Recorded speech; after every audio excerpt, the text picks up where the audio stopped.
STP did impress fans and critics alike with their unplugged interpretations. One of the show's highlights was Big Empty, a song that later catapulted the Crow soundtrack to the top of the charts. Take her home, her dizzy head, contemplated. Still feeling the emotional repercussions of the past year, the band took a well-needed break from each other before finally deciding to reconvene the songwriting process. Artistically, we needed to do it. The new album was probably the only thing that saved us from breaking up, which is unfortunate that things got to that point, but I think certain things were created out of that tension that probably wouldn't have happened if we all would have been getting along, you know, all peachy and everything.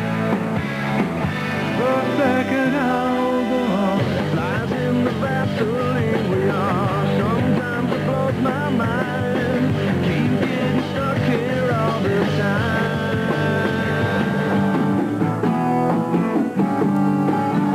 Have you lost your sister, girl? Called and blown away.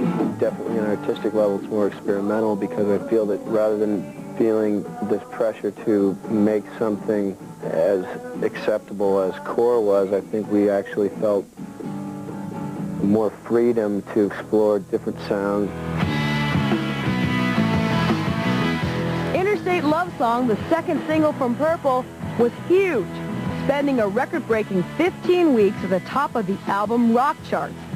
Stone Temple Pilots were now a headlining act, except when they took the opportunity to open for the Rolling Stones.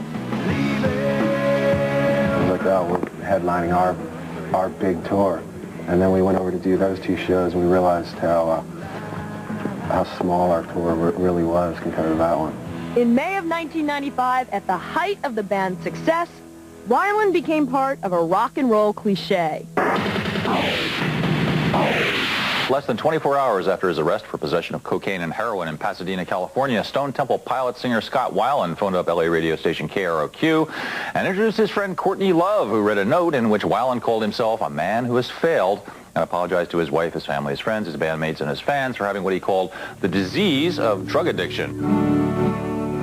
What prompted you to call into K-Rock with an apology? Did you really feel like you had to talk about it?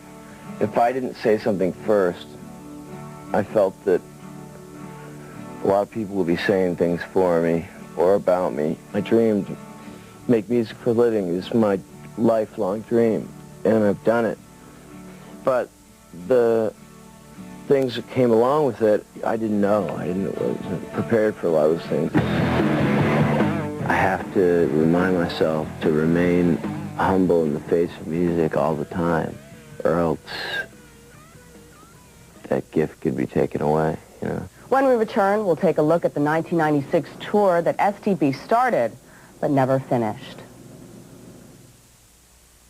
Dancing days are here again as the summer evenings grow. By the end of 1995, Stone Temple Pilots managed to have another hit song with their take of Led Zeppelin's Dancing Days from the Encomium tribute album.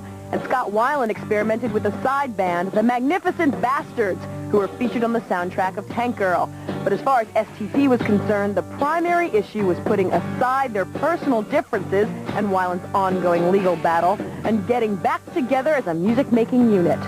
After several failed attempts in '95 to begin recording new material, the band finally did follow their instincts and headed to the Santa Ynez Mountains late in the year. They sequestered themselves on a 100-acre ranch that doubled as their home and recording studio. There they wrote, reconnected, and relearned how to be Stone Temple Pilots. We hadn't played together in a year. I mean, the band had almost broken up. It was like starting over. It worked out great, you know, and when we all got together, it was really neat because we got to utilize the whole house. You know, everywhere the cables would reach, we utilized, from the bathroom to cedar closets to the front lawn to the living room. When you said the front lawn, did they actually put you on the front lawn? Yeah, we tried about 4 different rooms, and we just, it wasn't sounding right, you know, it sounded too big, and we wanted it to be a little drier and tighter. I wanted to be by the pool because it was a nice sunset, and the cables wouldn't reach out there, so we ended up, doing it in the front lawn.